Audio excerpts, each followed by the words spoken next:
Cue Country Roads. So Mountaineer Nation gets to sing Country Roads to close off what was a rough season, to say the very least, a disappointing season, to say the very least, and quite frankly, one of the worst seasons for the West Virginia Mountaineers program in a while.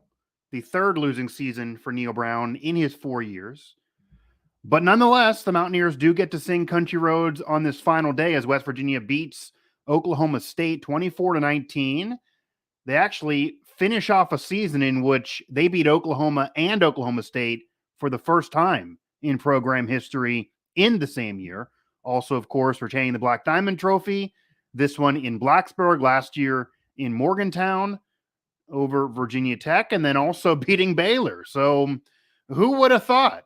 Beat Baylor, beat Oklahoma State, beat Virginia Tech, claim a trophy, and despite losing the backyard brawl, yet it's a bad season, and that's just the case. It is a bad season. It's been a bad season, and that bad season is over. I'm Mike Asti, and this is our West Virginia football postgame show here on WV Sports Now. Of course, head over to West Virginia Sports Now for my game recap, for all of our postgame coverage, for also our coverage of what's going on with the West Virginia basketball team as they are in the Phil Knight Legacy Tournament in Portland, or Ethan Bach out there in the Pacific Northwest to cover that. And obviously that's a little better days than the state of the football program right now. But for this show, for the purpose of this, it's going to be instant reaction. I'm going to do another one of these when it all simmers, and certainly many, many shows to come as my coverage doesn't stop. My work doesn't stop, even though the season is over for the players.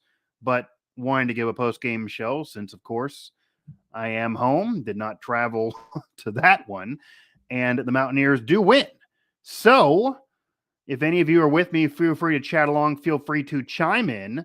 I do see some let's go. I do see some country roads. So that's interesting. And I kind of was wondering that. What's the feeling right now? What's the vibe? Get to sing country roads. Country roads, for my money, best tradition in college football. I know there are others that are always brought up, but it's a good one, and certainly one of the few that's spread across all of college athletics, not just the football field. But tune up the band there for Country Roads after a 5-7 season, after disappointment, and after a roller coaster ride. First 0-2 start since 1979. You lose the backyard brawl, maybe you could argue controversial fashion, but some decisions weren't great. You lose it. That was a better team in Pitt. It was a rocking house. It was a road game. A lot of your fans were there for West Virginia, but WVU lost, and good feelings after that loss. But then you lose to Kansas. And yeah, Jalen Daniels played in that game. When he played, they were good. They almost were ranked. He then got hurt later in the year during their slide, but they were still better against West Virginia than anybody else, and that was one of the worst performances by the defense in a long while, which had been good in recent years. 13.5-point favorite, you lose that, and then I can go on and on. Of course, you win in Blacksburg, but we've seen that Virginia Tech just not that good. They weren't good last year when they ranked 15th at the time of the game. They certainly weren't good in the 2022 season. God, they were not. You get the win, but barely anything to brag about. The bad performance in Lubbock, really miserable. The awful performance in Lubbock, never in that game. Lose to Texas the way you do, and honestly, the score not indicative of how much the Longhorns are better than the Mountaineers on that day. And then, yeah, there are some nice wins. Oklahoma State to end the year. Oklahoma, a down year. The worst Oklahoma team they've had in 20-plus years. West Virginia gets the win. They have also the night game win over Baylor. But again, it's a bad year, disappointing year. And I know we're obviously going to be talking about offseason, what's going to happen with the coaching staff, what's going to happen with Neil Brown, naming a new AD, which will come soon, obviously eventually firing Shane Lyons throughout this season. And all of that will to come. But Matt Rule going to Nebraska. Hugh Freeze now, it appears, in talks about taking over at Auburn. Lane Kiffin not going anywhere. Not that West Virginia was getting him anyway. And those are some people that West Virginia fans seemingly wanted. Not going to happen for the Mountaineers. there always are other names that could be brought up if they do make a change. But as we're speaking now, and again, I'm going to do later shows if somehow the news would occur, when you're hearing or listening to this is post-game reaction. But as we're standing now, Neil Brown is the head coach of the Mountaineers. And there have been reports, including my report off of ESPN's report that was picked up actually by the ESPN broadcast of this win over Oklahoma State, that he might not be going anywhere. And the reason why might be, what can you do so quickly to get a head coach that really gets you in a proper offseason schedule and doesn't kill your recruiting class? Because a lot of these recruits have flat out told me they probably are decommitting these commits, these solid commits, if Brown is gone. Maybe keep it in for another year. The extension's horrible. The buyout's bad. It's all hard to deal with. None of that can really be excused. But maybe he will stick around for another season. And you got to think, who do you get? Who do you want if you are parting ways with Brown? Now that you know a lot of who you people have been telling me on past live chats and post-game shows, a lot of the fans I see on social media, on guys the fan base wanted, they're not going to happen. They're not in play now. What would you want? Tony Gibson? Yeah, great defense at NC State, but do you want to be your head man? I don't know if he screams head coach material. Again, that's obviously a connection that I could maybe see happening, but that name is also kind of quieted in terms of rumors in the last few weeks, opposed to where it was before and where it usually is. You want to go to Appalachian State? You want to go to those schools and guy who had success at those places and bring him home? But again, Neil Brown had success at Troy, not happening at West Virginia. So if you don't want a group of five guy, why would you want somebody else at a similar or lower level to then come aboard and do it in the Power Five? And the Big 12, a lot of ranked teams this year. Only two of them don't make a bowl. West Virginia, unfortunately, ridiculously, one of them going to Iowa State. And obviously that's a team that beat West Virginia. So that was a really, really bad performance as well that I could have brought up. And those all just fit in the middle there. So I get year 4. I get being done. I get something got to give. I wrote about it. I said before the year, got to win 6 games, got to get back to a bowl. Got to show signs of improvement, especially after losing all the players to the transfer portal, especially after not having a quality season the year before when you did actually bring a lot of the same players back. And you bring in JT Daniels. That did not work out, but that move made sense at the time. But it had to result in something to at least be neutral, if not more, with a tougher schedule. Didn't happen. Worst year, JT, that didn't work out, obviously. Who do you want to be your starting quarterback? You want it to be Garrett Green? Did you see enough in about a game and a half? Obviously, Nico is there for the future. Will he stay? If I'm advising him, I'm basically telling him to transfer if Garrett's the starter, because Garrett's a sophomore, you'd be a junior, but you got at least a couple more years. How long does Nico want to sit? He played well in this Oklahoma State game, but what does that mean, honestly, to how much he'll play? Obviously, they're both young, him and Garrett Green. And then do you want to go back to the portal because it didn't work out this past season? I will go now to the chat a little bit. I see you guys chatting away. As much as I love covering these games in person, home or away, when I can do it from home, and there's either not a reason or for whatever reason I don't end up going to the game and being able to do these post-game shows and interact with the fans, I actually do kind of like it, honestly. Usually get a lot of reaction, and certainly I expected to get reaction in this one. West Virginia does win, by the way. For anybody who, just tuning in now, granted, this show is not going to necessarily be just about the Oklahoma State win. They do win. They beat Oklahoma and Oklahoma State both in the same season for the first time in program history. They also beat Virginia Tech, Baylor, and again, quality wins, I guess, overall. If you told somebody you'd win those games entering the season, you would be happy with those wins, of course. But all the losses, the inconsistent play, when it was good on offense, it wasn't good on defense. When it's become okay on defense, the offense has puttered. Green gave you a spark, but then not so much the next week. You get it here from the ground. You get it here from the defense. You do see Nico, but it's a bad year. That's just 2022. He had 3 losing seasons from 1999 to 2018. Neil Brown's now had 3 in his last 4 in these last 4 years, his 4 years as Mountaineer head coach. Not good enough. It might be good enough to give him one more season, though. Maybe it's the buyout. Maybe it's the recruiting class. I brought it up before. It may be enough to give him one more year, just because who else are you going to get? And if you lose all those recruits and you already have players leaving, you had the Charles Wood situation with players that could leave on this team. I brought up Nico. Like, why is he staying to be a backup? A lot could be worse and could put you further behind the 8 ball. We'll see, though. And again, the reports are right now that he might be back for one more year.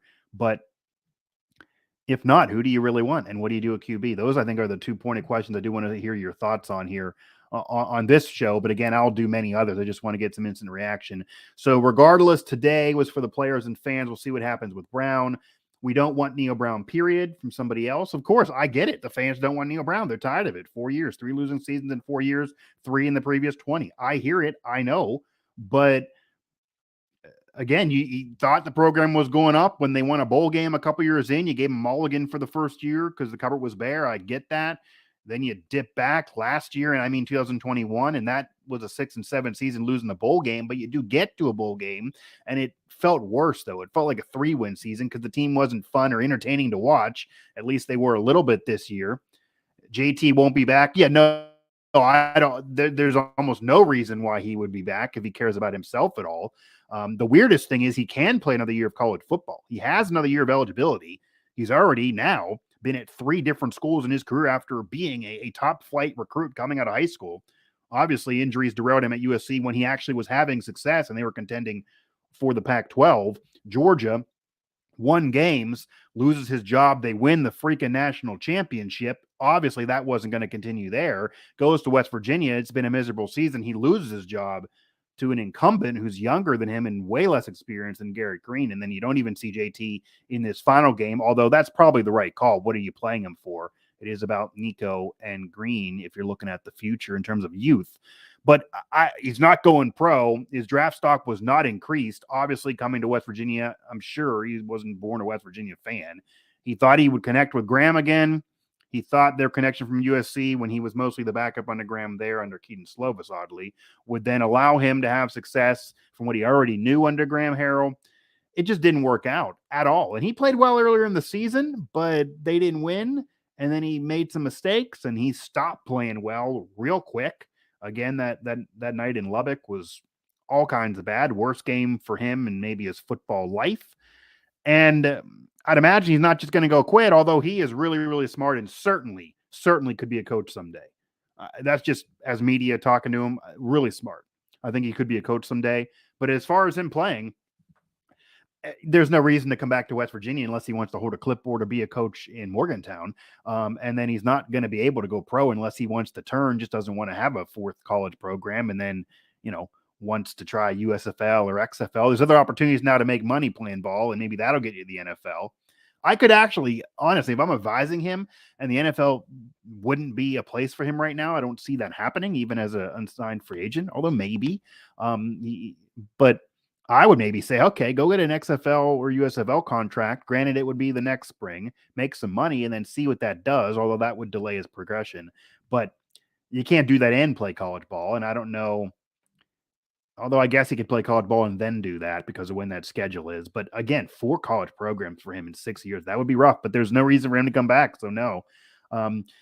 Boycott if Neo Brown comes back.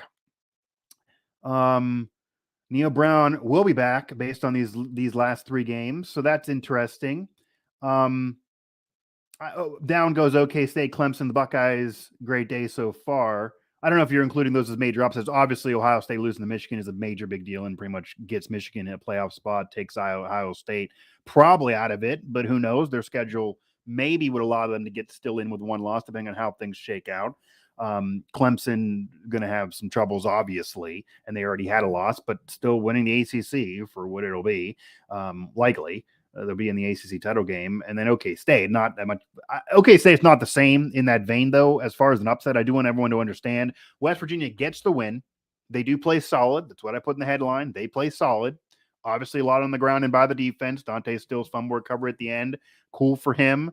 They did what they had to do. In I don't want to say a tough environment for the fans, but a tough environment because of the weather. And they still had to travel. They haven't been good on the road all season. And obviously the vibes and the atmosphere around the program and those players and what they're seeing on social media can't be good. And I know that they log on, even if Brown says he doesn't and the coaches don't, but they were active this past week. You tell them because of Thanksgiving, you tell me they didn't scroll and see something.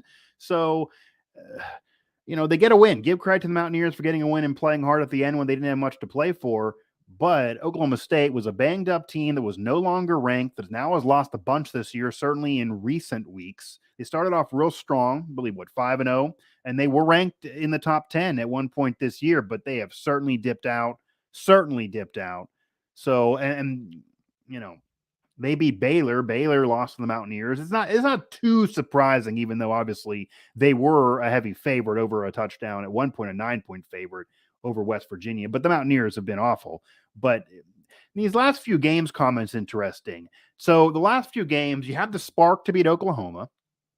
First time in program history, Green replaces JT. But Oklahoma's down. It's not a good Oklahoma team by any means, by the way. But you do win it. It's a big deal, and that was a close game. But it's a perfect matchup for Green and the Mountaineers in that one as well. When they run well, they win. I saw the graphic in this game over OK State that when West Virginia's over 200 plus yards on the ground, they win. When they lost, they had about 100 or so, 120, I believe, was the number. They still ran pretty well most of the year.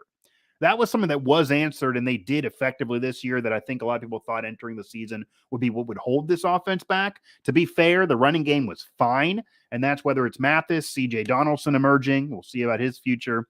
And then, of course, Jalen Anderson in this game, even Justin Johnson Jr., when he came in games this season, he was more than adequate as a third-string running back, if not a backup. So, again, the running game was fine. Even in the losses, it was fine. It was really good in the wins, like it was in this win over Oklahoma State. Obviously running all over the place. I don't have the number in front of me, but I know they were well over 200. Jalen Anderson himself was at 155 with his two scores, and two of those runs over 50 yards to get himself in the end zone twice. So, yeah, Penn State, by the way, to answer that question, they open up the year. The West Virginia Mountaineers open up the season on the road at Happy Valley against Penn State. They will then, I believe, this is off the top of my head, have a game against Duquesne. Obviously, FCS. They'll get a big win. It's kind of a Pittsburgh media circuit for me here. They'll play Pitt. It'll be in Morgantown, but they're going to have to try to avenge the 2022 Backyard Brawl rebirth loss with that 70,000 plus Pittsburgh sports attendance record in Pittsburgh. One of that many fans in Morgantown, but it's a college town. I imagine they'll be rocking there as well, even though both teams now coming off disappointing seasons, even though the year prior, this season, Pitt was coming off an ACC title, both different teams though. And then it'll get into conference schedule and whatever else. So it won't be easier for West Virginia. Going to Penn State will be tougher than playing Virginia Tech, certainly this year, as the other out-of-conference FBS team besides the Brawl. So you figure that's a loss, even if this was a better West Virginia team, honestly. Penn State can't beat Michigan and they can't beat Ohio State, but they can beat a lot of other teams, and they're still freaking pretty good in the Big Ten. And they're going to be at home in that atmosphere. I'll be there, but that'll be tough. The schedule's not any easier. Shane Lyons, overlucked before, whoever, not doing the West Virginia Mountaineers any favor in terms of the schedule. You got the Alabama series coming up, Brawl return. Again, it's not going to be easy. I think they've made it a little too tough for this program. I think a better schedule would be one solid rival, say Pitt or Tech or whoever, not all in the same year, but one of them. Another one that's like a lower level FBS, and then an FCS, but they're playing the rival legit FBS that's better than the rival really, and then FCS. So you got one win you can guarantee on the year. That's all I'll say about that. But I would not be surprised if Neil Brown is back again. And what if Neil Brown brings an 11-1 or 12-0 season next year still fire? Well, I mean, obviously, if he is back next year and the team just goes gangbusters and puts together this wild 9, 10, 11 win season, obviously, if they go undefeated, which would only be the second time in program history going back to 1922, when they were undefeated as the only undefeated bowl champion and should have claimed a national title, by the way, then yeah, okay, everything's fine, and you apologize for the past, and you keep it moving, and likely if that occurs, you bring in great transfers, you win the portal even though you're losing players, and recruiting is fantastic, and the recruiting class goes from 35 to 20, and you get more players, and Gallagher looks ridiculously good, and maybe plays right away, or Green keeps it up, or and gets weapons like Gallagher, or Jaheim White maybe gets on the field. Granted, Tony Mathis, C.J. Donaldson, if he stays, obviously, there are rumors there. He's very young. Donaldson will be a sophomore next year. All those things work out, obviously, and the defense somehow patches it up because you're losing Woods, you're losing Dante Stills to just eligibility's over. It's going to be hard. Jacoby Spells, I guess, could be that guy in the secondary for the future. But that secondary, that defense, it was rough this year and should probably be a problem again next year. And I mean negatively, unless some major things occur. But it's hard to speak on the roster right now because with the portal, we don't know. And even last year, to be fair, they lost a lot of players, way too many, more than a lot of teams. You got to put that on Brown in the program, even though not every situation is the same.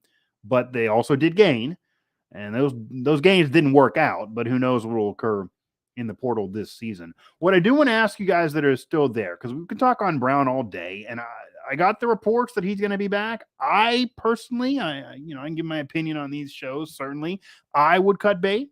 I probably would have been more proactive with cutting bait. I don't think I would have done it in the middle of the year, like some were saying. I would have done, because that's not going to do anything for you. I would have maybe let this balance of the season go. I would have considered Graham Harrell when the offense was clicking, but now that it's puttering, obviously that's not going to be something you would consider. So I don't know what I would do in terms of the new hire. I don't care about West Virginia ties. I'd want the best guy. I understand the buyout being so high and the money that's spent there. What can you really spend for another guy? I never bought into Jimbo. I thought that was later on down the line in his career. And I know it's been rough for him at Texas A&M this season and was at the end of his Florida State tenure, but 6 10-win seasons at Florida State, it's freaking good. Multiple conference titles, I mean 3, not just the one special year with James Winston, has won a national championship and has multiple 9-win seasons at Texas A&M. In fact, every year but 2, he's had 8 or more wins of his career. So Jimbo Fisher has a good resume, and I would take him, obviously, if you're West Virginia, but I don't think he's really coming. Obviously, Nick Saban's never going to come. Sean Clark, others that are I've mentioned that haven't really got as much conversation among fans because I think they want to splash higher. That just wasn't going to happen. I didn't think Matt Rule would happen.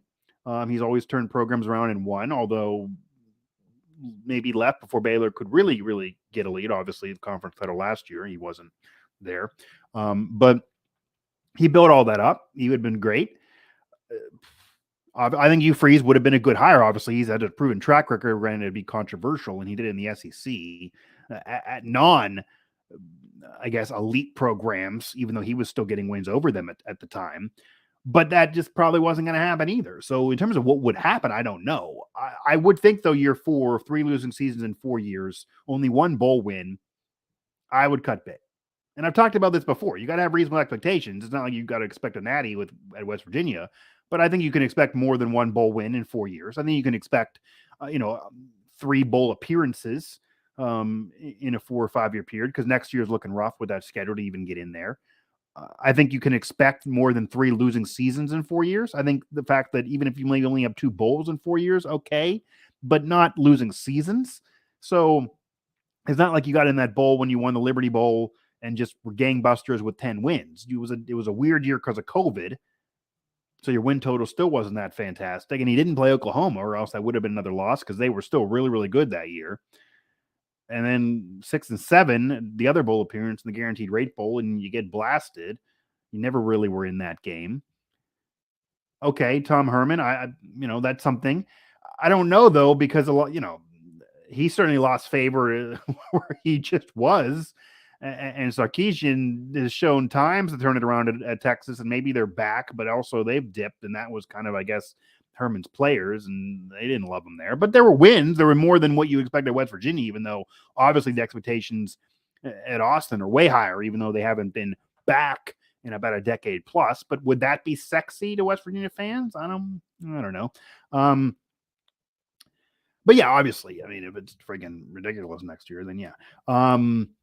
When will they release next year's conference schedule? That will determine if they can get to a bowl. They won't beat Penn State, and Pitt will be a toss-up. I definitely don't think they're beating Penn State. I definitely think Pitt could be a toss-up. Yeah, I think that's fair. I probably would say they're underdogs in the game, but they will be at home. It'll depend on how these rosters shake out. And imagining Slovis is back at Pitt, so maybe they'll have more continuity, even though he hasn't been great this year. But Pitt has some problems too, and they've also been losing recruits too. They have the special year now of 2021 to hang their hat on that West Virginia does not have, and they have a head coach that's not going anywhere, that has been there a while. But it'd be like if Dana was still there for West Virginia, I guess. But it's not like they're riding as high as they would have been a year ago, or certainly entering the backyard brawl in Pittsburgh. So I think West Virginia could do it. They've done it in games like that and played up to opponents and down to others, and they almost beat Pitt this past season. So I think it's fair. conference schedule. You obviously you got the teams in terms of when it's actually mapped out. It's not out there right now, but you're going to play the same cast of characters, so does it matter? But that it really is about the conference schedule in terms of getting in a bowl. Yes, it will be about the conference schedule, and I do think that if Neil Brown is back, at minimum, you got to get in the bowl game. I know that Penn State's there and it's tough and you're not going to win that game. And I didn't make this schedule. I think they have made it too tough at times. You don't need two legit FBS rivals out of your 3 out of conference games. That's too tough. That's tougher than what freaking Michigan's doing. And they're probably going to the playoff now. I get it, but it's going to be about your conference schedule to see if you get in a bowl game. And I do think the expectation's got to be there that if you do bring Neil Brown back, you got to at least get in a bowl game, or then you're cutting bait again. You got to have some standard despite a hard schedule. That would be 5 years in. No, coaches don't get that kind of time these days. Again, WV Sports Now. Find us at WV Sports Now on Twitter, also on Facebook, of course. I'm Mike Asti, at Mike Asti 11 is me right below here on Twitter. Feel free to tweet me and try to keep it sane when you're there, but I'll talk to you. Certainly love my interactions with some of the followers there on Twitter.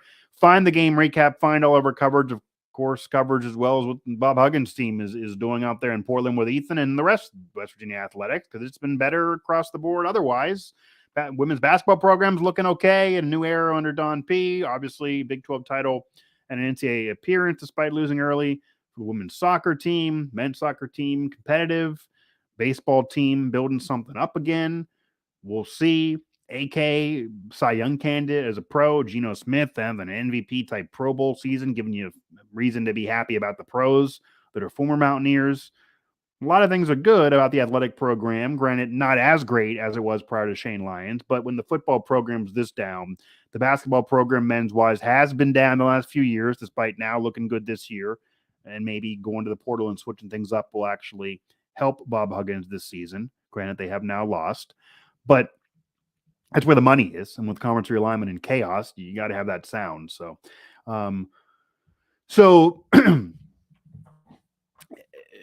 again, it's just a situation of what happens with Brown. That is really what has to do with all of this. What happens with Neil Brown, and is he back? And again, separate from that, because a lot of this does depend on that, and that has to be the number one decision. I want to hear from you guys on who you want at quarterback. And this is meaning asking two questions, basically. Do you want Garrett Green to get the start? Okay, he sat under Daggy, didn't work out with Daggy. No experience then, wasn't impressing in practice then. I don't really criticize that, but maybe should have got some time at the end of that season, I could see. Comes in for JT this year. You bring in a transfer, highly touted. JT, you figured it'd be better with him and Graham connecting. Was not. Obviously, Green sparks him, but it wasn't like it was gangbusters. He's had his bad moments as well. Was really so-so in his first start against Kansas State, obviously a loss. So do you want him to get another go? Do you want him to be your starter next year? He's a dual threat guy. Obviously, West Virginia fans love the dual threat QB. Does that fit? Is that going to work? Is he enough of a passer? That kind of was, I think he is now. But do you want him to be your starter? Or do you want to go into the portal? I feel like those are the decisions. You're going in the portal looking for another vet, or it's Garrett Green. And if it's Garrett Green, a very important season that Neil Brown, if he's back, got to get to a bowl game, if not more, or whoever is there got to show you something, because I don't think West Virginia fans are going to want to just say a new coach is there, so now we're awful again for 2 more years, the cover being bare, which is probably fair in reality, which was the case in given time for Brown early on. But if there's pressure to do better, at the least, I think a bowl game, regardless of who is coach, there'll be enough talent that'll be there, we know, unless obviously you lose it all to the portal, but based on the roster now and even recruits coming in that could possibly see some action. So with all that said, who do you want to be QB? That's a big decision. It's either Garrett Green or you go back to the portal and try to get a vet there. But I might even lean Garrett Green right now, but again, I think there's a ceiling with him. It's mostly because I don't know who you get in the portal that's way better. It depends on who's in the portal, obviously. I mean, if whoever's the best guy is the best guy. If it's not Garrett Green and there's somebody in the portal that you think is going to be lights out and maybe even more confident that what JT was that wants to come, then sure. But it's the portal or Green really is that decision. And I don't see how there's anybody better than Garrett Green probably available for West Virginia to get, to be honest, for the 2023 season. That's what I'm talking about. So I just don't see it. But the reports are that Neil Brown could be back. So a lot of conversation here figuring that Neil Brown is not back. I know a lot of fans don't want him to be there, and I could again see it 4 years in 3 losing seasons. But I wouldn't be blown away if this dude and Neil Brown next year. And I do think the fact that a new AD may want to have his guy in there, but it also might be Neil Brown dead man walking, and the time frame of it will make it difficult. And then separate from that,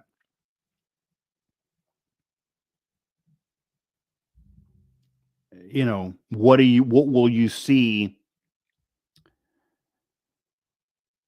in terms of who else to get, and what will that do, and how will that impact recruits and all of that. So, and the schedule's only going to get tougher. I mean, you're eventually going to be swiping out Oklahoma and Texas for BYU, Houston, UCF, Cincinnati, and they're probably not perennially, obviously, as good as Oklahoma at the very least. That's going to be competitive teams that'll be added on your schedule. They'll lose more games in a tough Big 12 than they would have won as Group of Fives, but it'll be a tough team on your schedule. And then, you still got some more out of conference games going to be tough. Separate from that, you got Penn State coming next year. You're still going to have Oklahoma and Texas likely on that schedule, although we don't know. A lot of news can happen in the offseason unless something wild occurs with them departing a year sooner. But likely to answer that, 2024 is where a lot of that gets shaken up. Next year should be a similar schedule with Penn State open. You got Pitt, you got Duquesne, similar Big 12. But is that good enough to make a bowl game? I don't think so. I mean, that wasn't good enough to make a bowl game this year, and Penn State's a tougher opponent than Virginia Tech. So next year's schedule is tougher than this year's schedule. You don't really know at quarterback. It's likely Green, and more confidence, I guess, but more than you had coming into this season with JT, because a lot of people love JT. And then uncertainty at coach, uncertainty at the roster, uncertainty with transfers and recruiting. We can go on all day. West Virginia does beat Oklahoma State, though. They finished 5-7. 5-7, losing season.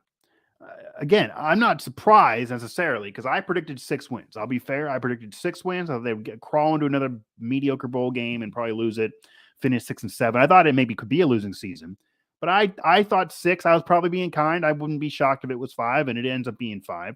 The 5 wins are just weird to have those be the 5 wins because those are maybe some good wins you kind of wanted to have for a while that you get this year. But again, Oklahoma down, Baylor lost their ranking, Oklahoma State banged up. They've been losing.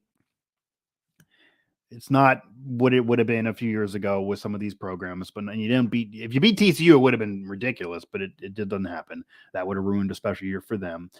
Secondary killed us in several games, at least need some new assistance. The secondary was a major problem for West Virginia this season. So aside from obviously JT didn't work out and what to do with QB and Neil Brown making decisions, and I think honestly he got aggressive earlier in the Oklahoma State game and then got real conservative. And I do think in terms of game decisions, his ability to get aggressive at the weird times and get conservative at others, like say the 4th and 1 against Pitt, getting real conservative. You go for it. A lot of else that goes on doesn't matter. That's something that got to go on the coach in terms of game decisions. I don't think they've been great at Neil Brown. He's recruited well. That's really it. And he brought a lot of relationships back to the program in terms of alums. That's good. I touched on all this on a recent article. That's good. But game decisions, the losing, not enough. It's not been good enough. He'll tell you that. But again, 4 years in, I'd cut bait. But team-wise, regardless of who is coach, regardless of QB, secondary major problem. Because when I talked earlier on the defense and what you're losing, and we don't even know, obviously, all that you're going to lose, it goes to a secondary that already was weak this season that's going to go into next year even weaker because you go into this year at least figuring you had Charles Woods. Granted, he was out most of this season, obviously hurt in week 1, and now he's in the portal. You're already losing your defensive leader, even though Dante still doesn't play in the secondary. He's still your defensive leader. You lost Messidor a season earlier to the portal. You're losing defensive players. You're bringing in some, but they were FCS with lack of experience. Spells maybe will get better another year in. You got players there, but I mean, there's veteran players when you're talking about, you know, Jordan Jefferson or it just, again, I mean, you're not going to have a veteran core on defense that you had at least coming into this season. Not going to be there next year. You're basically retooling the whole D. And going to assistants, I wouldn't be shocked if maybe Graham Harrell just wants to move on, or some other school maybe poaches him and offers him a contract, or maybe he is used as a scapegoat because it didn't work out with JT. If Neil Brown is back, I would not be shocked if assistants are let go or they just end up leaving somehow. Jordan Leslie, Neil Brown's guy, obviously, after the Vic Koenig scandal, Jordan Leslie takes over on D. The defense had overall, whether it be under Koenig or Jordan Leslie, good the last few years. So overall, out of these 4 years on Neil Brown, I would say 3 of the 4, the defense was good, honestly. And you had a younger Dante Stills, you had Darius Stills way back. There were some players there. And the defense was mostly good. The offense let them down, to be honest. Certainly in the 2021 season, as I try to keep all of this right. Now, this 2022 season, it's not this year anymore. It's now over, and it's a bad one. But this year's defense, it had its issues, but to be fair to Jordan Leslie, and he could easily be the scapegoat. I don't think he's a game changer. It matters either way, really, whether he's there or not. I don't think he matters as far as recruiting as much as, say, Chad Scott does, or even Graham Harrell does, or maybe Neil Brown, from what recruits are telling me. I think Jordan Leslie, because those star commits you have are mostly on offense, you could pluck out Leslie and say he's the reason and have him be the assistant fired if you keep Brown for another year. Okay. But the defense wasn't good. But in his defense, the defense dealt with tons of injuries this year. And I didn't think the defense was going to be good entering this season. So to be fair, what were you really expecting out of the defense this season? I did think it would be a weakness, and it ended up being a weakness. Why GG over Nico? By the way, it's NICC, not NIK. Why GG over Nico at QB or portal? I already addressed the why GG over the portal in terms of Garrett Green, and my opinion here could certainly change, but it's just where we stand right now. I don't think it's in any way legitimate to say Garrett Green should have been starting 2 years ago or even before this season started. You give it to a vet. He was a top 5 prospect at the time. I know, years gone by, but highly touted in terms of a 5-star in JT Daniels. You if you get him, you have to start him. And he looked really good in camp and really good at practices. So I don't think it's fair to say Garrett Green should have started to open up this season. Certainly, you win a bowl game, and then you have Jared Dagey. Jared Dagey got worse as the season progressed in 2021. Maybe Green could have came in middle of there. But at the beginning of that season, you just won a bowl game. You're not going to change QBs. So I don't think Garrett Green should have started prior to when he got in. And I think any of that talk is getting unfair and really 2020 hindsight. However, now I do think, based on your options, he showed you enough. He showed me enough. Having the dual threat is a positive. I think West Virginia can win without a dual threat. It's not a requirement. Geno Smith wasn't really a dual threat despite being able to scramble. He won the Orange Bowl with a record-setting performance. I mean, that's one of the best wins in program history. So to say it got to be a dual threat because Rashid Marshall, because of Pat White, because of Major Harris, it's a little ridiculous, even though a lot of fans, my age or older, certainly probably not as much younger, but they hear about things and they want that as well. I get it, pining for the dual threat that works so well with Pat White and Rashid Marshall, but it doesn't have to be that. But he's been a good dual threat. His ability to really, I think he's going to get smarter. I think he'll get better with the offensive line, which also is losing pieces. That could be an issue. But I think Garrett Green is your best option of who's available. The reason why I say Garrett Green over the portal is mostly because I've seen enough from Garrett Green to like it, to want to see a little bit more, to feel like there is a spark there, despite needing to get better and having made some mistakes, certainly, in his brief time this year. But also, who are you going to get in the portal? So if you tell me there's a guy in the portal who's a veteran, not a young kid, but a veteran, yeah, sure, definitely. It's not like Garrett Green is showing you enough that it's like when Pat White once got in there and you're not going to worry about looking for anybody else if there was a portal then, like on these current rules, and you just ride it with one of the best QBs in college football history. Once Pat White got on the field, it was electric immediately. Garrett Green sparked him to a big win. He's been good. He's not been great. I think he's been a little bit overestimated on what he's done so far to end this season. But I've seen enough to want to see more, and I don't see anybody else in the portal to go get. Who in the portal do you want? Who's going to be in the portal that you could get? This is how I'm speaking right now on November 26th. After Thanksgiving, after the team finishes 5-7, gets a win over Oklahoma State, Nico comes in, does most of the work. Garrett Green has the loss against Kansas State, and then ends up with the win over Oklahoma.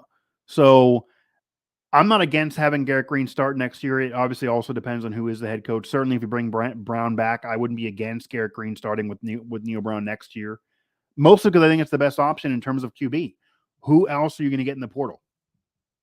West Virginia fans didn't know about JT in November of last year. I get it, but it doesn't feel like there's going to be as many guys available. You never know, though. So if there's somebody better in the portal who's a vet, go ahead and get him. If not, it's Garrett Green. And Nico is not going to start over Garrett Green. You're basically choosing between Garrett Green or the portal. I cannot envision a scenario, despite Nico playing well against Oklahoma State, for him, who then will be a sophomore next year, a true freshman this year, a sophomore next year, or maybe with a red shirt, who in terms of eligibility, he won't even be a sophomore.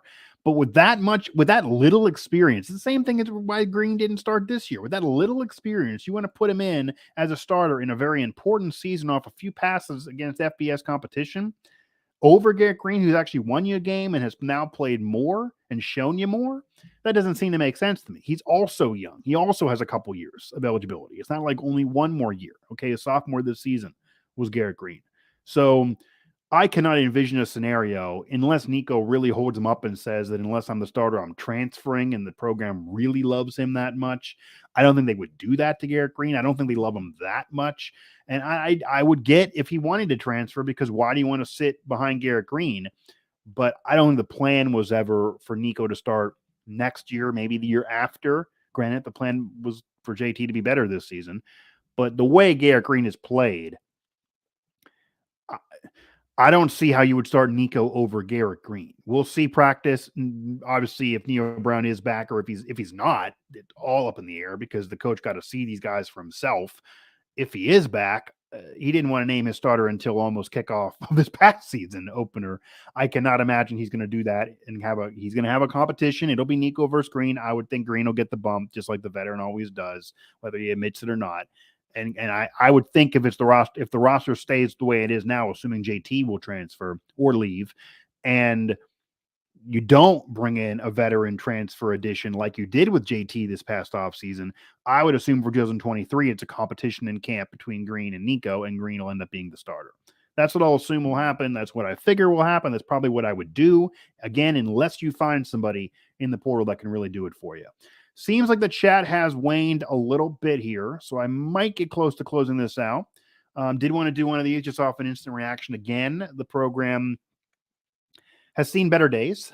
Obviously, uncertainty for the head coach that, again, when you listen or watch this, maybe has been decided because, again, this is a post-game show right after the game. I'll do more of this, and certainly if that decision is made, I'll do something, whether it be live or otherwise, to really touch on that. That's an instant reaction I think we all got to give. But I would not be shocked, and there have been reports that people, more legitimate than me, granted they threw my graphic up during the ESPN broadcast, that Neil Brown could be back next year. And if he is, I think the sell job is the fact that the team isn't climbing at all. I would cut bait, but the recruiting classes have been good, and this one for 2023 coming is really good. At least for WVU standards. It could be better overall, but you're getting the sixth best recruit in the history of the program. You're getting a top 30, 35 at the worst for most national publications recruiting class. You have 18 commits as we're speaking. That includes Rodney Gallagher, Jaheim White, Sean Boyle, UW QB. Granted, he's very, very young and inexperienced too, but who knows? That's a WVU connection, his mother having been an alum. But, Ray Cumming, the star wide receiver who many thought would go elsewhere, he actually spurned Tennessee to come to West Virginia despite the great year Tennessee's having. That's odd. I didn't expect that, but he is coming. He did commit to the Mountaineers. So those kids have basically told me straight up, most of them except for Boyle, who has the WVU blood in them, that they want to play for this staff. Now, does that mean that they would be okay with assistant coaches staying and Neil Brown gone? A lot of kids that are recruited are not recruited really, literally, by the head coach. It is by assistants. I know Jaheim White always mentions Chad Scott.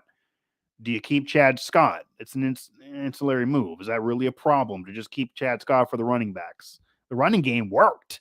I mean, I don't know how you can actually say he didn't do his job. He's coaching the running back. He's not coaching the team. They were running. So you keep Chad Scott. Maybe that would help. Maybe even keeping Graham Harrell would help. And maybe you give him another season, have him and Garrett Green work together. He's still, Harrell, very, very young as well. He's 37 years old as a coach, so he got light years to go. And maybe JT got hurt that we're not aware of now because he did get worse and hadn't played that many games in a season in a while. Who knows? A lot of injuries on offense too. C.J. Donaldson emerged and then obviously got hurt. That hurts Graham Harrell, who wants to have a balanced offense, doesn't want to just do the air raid, doesn't really do the air raid thing. He definitely runs it. It's more of a run aid, as he said before. I would probably cut bait with Jordan Leslie. The defense got worse this year, but with so many injuries, do they maybe not do that either? Do they want to keep? I don't know what kind of continuity maybe they want for a year, maybe what these recruits want. Do you listen to these recruits for a season because you feel like you're losing a lot of players in the transfer portal and you don't want to have the recruiting class get killed? They like the staff. They might be okay losing Brown, but they don't want to lose everybody. What do you do there with the staff separate from Brown? That's a big deal. But some of those assistants might be the scapegoat if you are keeping Brown for one more season, which is what I'm hearing, what reports have said. In terms of anything about the AD search there, Brian, I've not heard anything definitively to be able to report on the AD search. What I have heard is they are close to a decision. It was originally said to be 3 to 4 weeks when that decision was made. That was about a week or so ago. I actually think it's going to be more on the could be this coming week. Like, I think it could be soon. I've heard actually that there are some off-the-cuff names that maybe nobody would have expected. I know Pat White put out who he would want in terms of Matt Borman, who right now is doing it at LSU, running their Tiger Athletic Club, similar to the Mountaineer Club. He does a lot with kind of relationship building between the program and alums, which is what Neil Brown's done well, but you need more of that. Obviously, Pat McAfee saying he's not really having a relationship. You got to kind of repair that again, I guess. Borman's done a lot with really helping athletic programs throughout the years in terms of finances that could really help them with the portal, with name, image, and likeness, a new era. He could be that guy, and there's a connection from being at West Virginia for so many years as well at the end of the Pat White era and then onward and upward and eventually going to LSU. So Matt Borman would be a guy that I think you look at that resume in this NIL era, in the transfer portal era, when money is a major deal, and he's dealt with tons of money. And he dealt with a lot of former players, alums, and boosters, and that's what you got to be dealing with now. He's not that old either. I think he could be the guy for me, but that I have not heard anything that he is the guy. I do think it's happening soon. I actually even heard some reports that it could be a woman. I don't have a name for you, though. So we'll see. In terms of any other names, I don't really have one, but I would think that's happening soon. And the timing of this and having to do this now, because if you guys are, if you think about this, Auburn's needing to hire. Nebraska, they need to hire.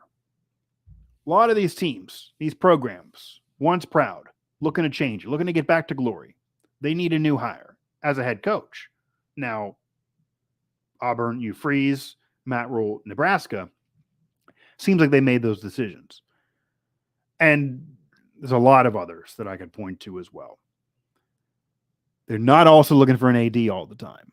Having to look for an AD and a head coach simultaneously, that is hard to do, especially if you want your AD to be hiring the head coach. So you need to basically hire the AD in the next week or so, then have that AD have enough time to make a legit search that he or she is really happy with, and they make the hire they want with enough people that are still out there. Because obviously teams and programs are hiring coaches now.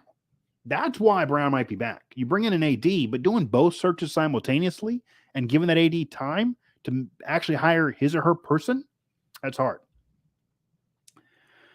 The university needs to come off some extra money for coordinators. Maybe Neil Brown would fire his buddies and hire some real coordinators. $3.5 million is not enough for a staff these days. And that's actually what Rich Rodriguez talked about 15 years ago. The West Virginia, they're willing to spend for a head coach. Obviously, they gave Neil Brown tons of money. He's getting $4 million plus a year. We know what the buyout is.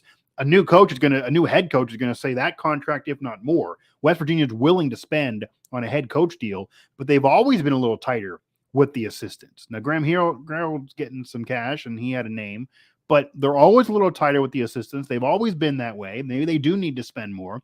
I don't know if it's to say that these assistants, maybe Leslie has failed, but I think Graham Harrell, I could be sold and giving him another year. He runs a balanced offense. Everybody got hurt. JT hasn't played that many games. He might be hurt. I'd like to see more with how young he is and how smart he is.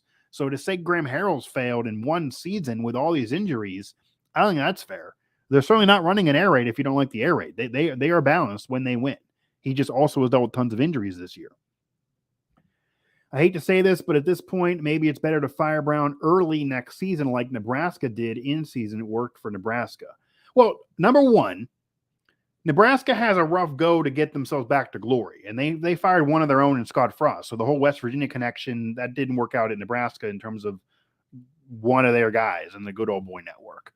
They thought, that would work out with Scott Frost. They did fire in season. We have seen coaches go in season. Neil Brown stayed, but who were you going to get better in season? What would that have done for your team in season? Maybe get you ahead of the game, but West Virginia was likely going to still be behind Auburn, Nebraska, these schools in terms of clout positions that a head coach who's really sought after would want.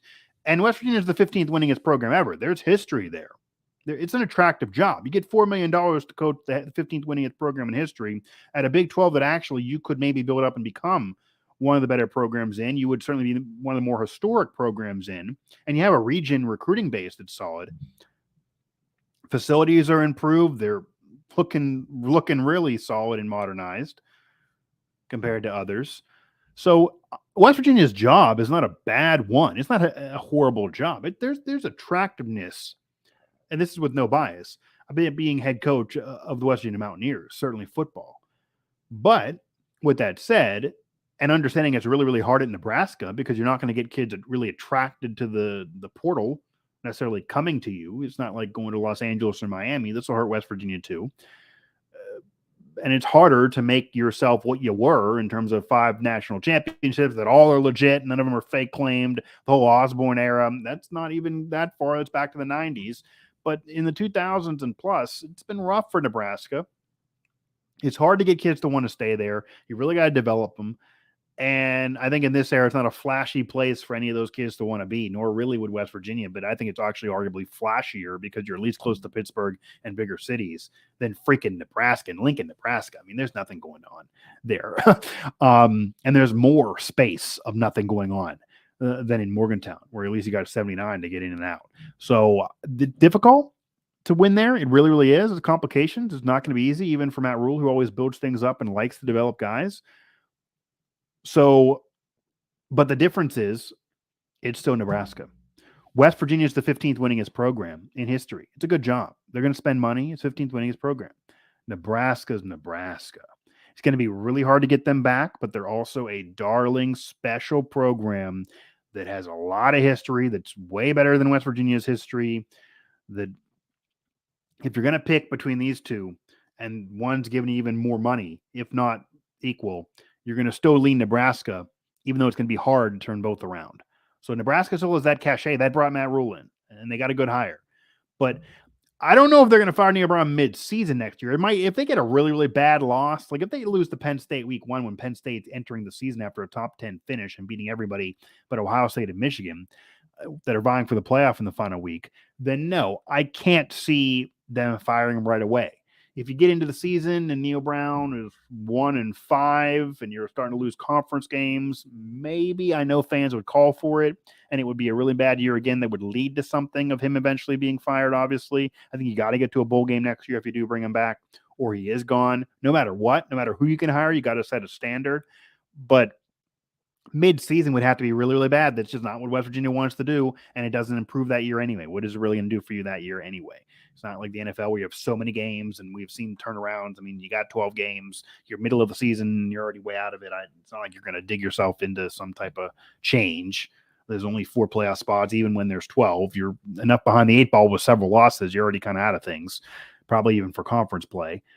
and a conference title. So once those are gone, why are you making a move midseason? Unless to get ahead of some of these decisions, because West Virginia right now is behind the 8 ball here.